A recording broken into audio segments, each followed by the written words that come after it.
Jelena Lenka Dunđerski bila je ćerka Lazara Dunđerskog, imućnog Srbina, velikog trgovca i dobrotvora, čija porodica vodi poreklom iz Hercegovine. Mezimica i ponos svoje ugledne porodice, Lenka će ostati poznata kao velika ljubav i muza pesnika Laze Kostića. Da je Lenka poživjela i da nije umrla tako mlada u 25. godini, pitanje je šta bi jedno tako darovito i lepo građansko vaspitano čeljade postiglo u životu.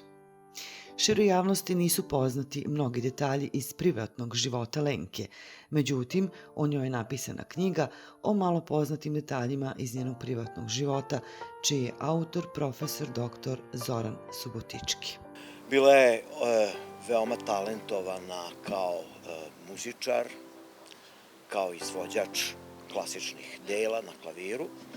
Bila je pesnikinja i pitanje je šta bi od tih darova dospelo, je li tako, i u šta bi se to sve pretvorilo da je poživela. Međutim, sudbina je tako htela da je ona umrla veoma mlada, kažem sa 25 godina, ali je bila muza ili bila inspiracija jednom geniju, pesničkom geniju i svakom drugom geniju, Lazi Kostiću.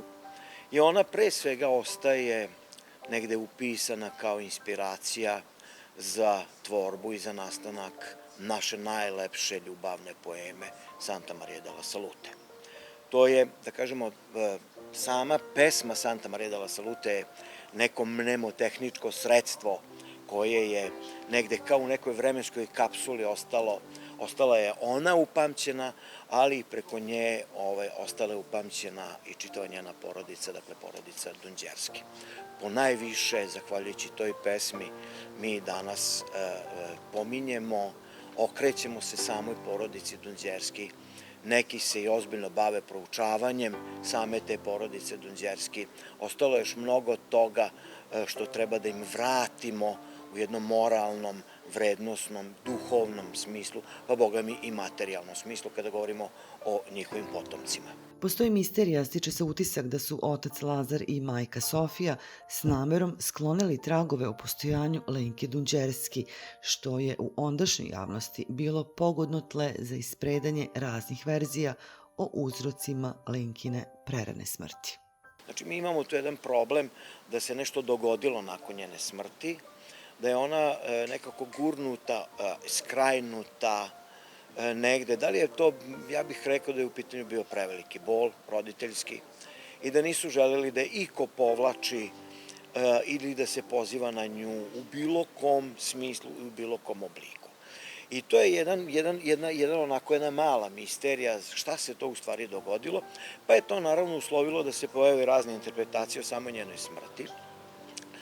Pri čemu nam evo sada ova savremena pošast koja se zove pandemija COVID-19 može pomoći u razumevanju i ondašnjeg vremena, da su postojale krajem 19. veka razne pošasti i bolesti koje su tako znale na mahove da obhrvaju i da usmrte poveći broj ljudi. Tako ja verujem u zvaničnu neku teoriju da je Lenka Dunđerski umrla od tifusne groznice, da je se to zaista desilo i da nikakvom samoubistvu i te neke moderne interpretacije ili interpretacije modernog doba sa ozbiljnom dozom kiča, ja ne bih posezao naravno za takvom jednom idejom ili tezom.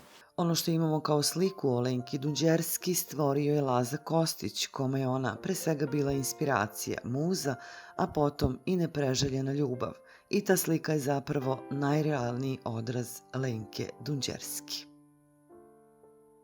Nama drugačija Lenka ni ne treba, osim one koju nam je ostavio sam Laza Kostić. Ja sam zato takvu i dramu napisao od Raja do Bezljenice, koja upravo sledi tu ideju, taj duh i taj manir Laze Kostića i taj romantičarski neki kod, da mi govorimo u stvari o jednoj večnoj ljubavi, dakle, to je petrarkističkoj, jer se Laza Kostić, naravno, radeći na ovoj pesmi, svoje pesme Santa Maria della Salute, i poziva i na Petrarku, poziva se naravno i na Dantea, i naravno da je teško razdvojiti samoga Dante i Petrarku od njihovih Beatrice i Laure, tako i našeg Lazu Kostića teško sada možemo da u nekoj večnoj perspektivi odvojimo od njegove inspiracije, njegove muze Lenke Dunđerski.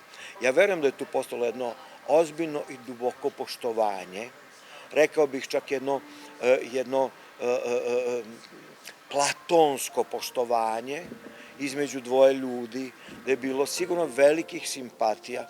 Laza Kostić je Lenku je ugledao kao jednu već oblikovanu devojku, zrelu devojku u telesnom i u mentalnom smislu kada se vraća iz Crne Gore. On je u nekim svojim problemima i emotivnim i umnim problemima, to vreme provedeno u Crnoj Gori nije mu baš najviše prijelo, to je najneplodniji period njegovog života. Tako da, sticajem raznih okolnosti, ali u okruženju jedne dvorske kulture Vojvodine, jer uglavnom su se ti susreti mogli, po nekoj verovatnoći, događati u Lazarovim dvorcima, u Kulpinu pre svega, zatim u Čebu ili u Čelarevu, moguće je čak i u Sokolcu, u Novom Bečeju, ali po svoj prilici jedan veliki broj susreta odvio se možda i u ovom ambijentu ovde, jer Laza Kostić je odsedao u ovom hotelu, mi se nalazimo u bašti hotela Vojvodina, sadašnji hotel Vojvodina, to je bio nekada hotel carice Jelisavete, koji je bio u vlasništvu Lazara Dunđerskog, Lenkinog oca. Preko puta se nalazio drugi hotel, to je bio hotel Grand Majer, u kojem je potpisana prisedinjenje, jel tako, ovih krajeva Srbiji posle 1918. godine. Dakle, 20 ili 50 metara od ovog hotela nalazi se kuća u kojoj su živeli Dunđerski, u kojoj stvari Lenka živela. Tako da, to je sve u krugu od 100 metara, mi se nalazimo u jednom istorijskom trouglu, gde je Lenka sa prozora mogla da gleda svoga Lazu kako dolazi u svoju sobu, jer je on ovde imao svoju sobu, zahvaljujući jednom mecenatskom odnosu Lazara Dunđerskog spram svog velikog prijatelja i kuma Laze Kostića. Život Lenke Dunđerski izazivao je pažnju javnosti i tada pa su se pojavile informacije o njenom tajnom dnevniku. Međutim, ispostavilo se da je to bila samo fikcija i tema jednog drugog romana. Mi se sada nalazimo pred jednom takozvanom književnom mistifikacijom. Dakle, taj dnevnik se pojavio na portalima, na web portalima pre nekoliko godina kao dnevnik Lenke Dunđerski. Budući da sam se i sam kao postdiplomac bavio Lazom Kostićem i istraživao sam i njegov dnevnik i čitavu tu okolnost, koja se ticala samoga Laze Kostića, pronašao sam podatak da ne postoji nikakav dnevnik i da nije pronađen nikakav dnevnik Lenke Dunđerski. Da postoji dnevnik Laze Kostića, ali po nekoj analogiji se moglo pretpostaviti da možda postoji neki dnevnik Lenke Dunđerski. Najzad, sama građanska kultura ondašnje Vojvodine i ovih krajeva na neki način je podrazumevala da devojke iz građanske klase pišu neke dnevnike, imaju svoje spomenare, kao što je Lenka zaista imala spomenare, i tako da, ali dnevnik ne postoji. I istražujući o čemu se tu radi, tekst je fenomenalan. Dakle, sam dnevnik sam i ja pročitao i jako mi se dopao kao tekst. I onda sam pronašao da je taj tekst, dnevnik Lenke Dunđerski, pisala naša savremena književnica Slavica Garonja i da je taj tekst objavljen pre neki 7, 8, 10 godina, objavljen u Matici Srpskoj, letopisu Matice Srpske, i meni je palo na pamet da bi to bilo sjajno da gospođa Slavica Garonja objavi taj dnevnik Lenke Dunđerski po svojim imenom i prezimenom kao posebnu knjigu. I mi smo, pre nego što sam ja objavio ovu svoju knjigu, objavili smo dnevnik Lenke Dunđerski kod istog izdavača, Prometej Novi Sad, kao zasebnu knjigu. I mogu vam je preporučiti, kao što je preporučujem svima, jer je Slavica Garonja zaista pogodila i duh i atmosferu i naravno držala se u najvećoj mogućoj meri i određenih istorijskih, historiografskih podataka. Ja sam napisao pogovor za tu knjigu, tako da to zaista svima preporučujem, ali dnevnik Lenke Dunđerski ne postoji pisan rukom Lenke Dunđerski. Eto, i to smo rešili. U Srbobranu se već dugi niz godina održava manifestacija Lenkin prste. Nekoliko je bitno da se na ovaj način lik Lenke Dunđerski otrgne od zaborava. To je jedna jako lepa manifestacija, retka u našim i uopšte književnim i kulturnim arealima. Meni je to jako drago zato što je to pre svega srbobranska porodica. I mi kada govorimo o Lenki Dunđerskoj, mi možemo da govorimo slobodno da je ona znamenita Novosađanka, jer je dobar deo života proživela ovde, u ovoj glavnoj ulici, ali ona rođena Srbobranka. Dunđerski su svoj uspon kao stalež počeli u samom Srbobranu, počeo od Gece Avrama, prvog Avrama, pa zatim Gece Dunđerskog, zatim samoga Lazara Dunđerskog. Svi su oni na neki način svoj kapital, najveći deo kapitala su stekli tako što su živeli i radili u samom Srbobranu. Manifestacija Lenkin prsten je jedna književna nagrada koja se dodeljuje za najbolju ljubavnu pesmu koja je izašla u tekućoj godini i koja je objavljena. I to je vrlo lepa manifestacija, vrlo lepo se ona obeležava. Negde mislim da Srbobran treba da se otima za svoju Lenku, da ona pripada prosto tom Srbobranu, toj maloj varoši koja po meni treba da ima status jednih Sremskih Karlovaca. Toliko je ona bitna za jedan ovako kulturološki, civilizacijski moment kada je srpski nacion u pitanju.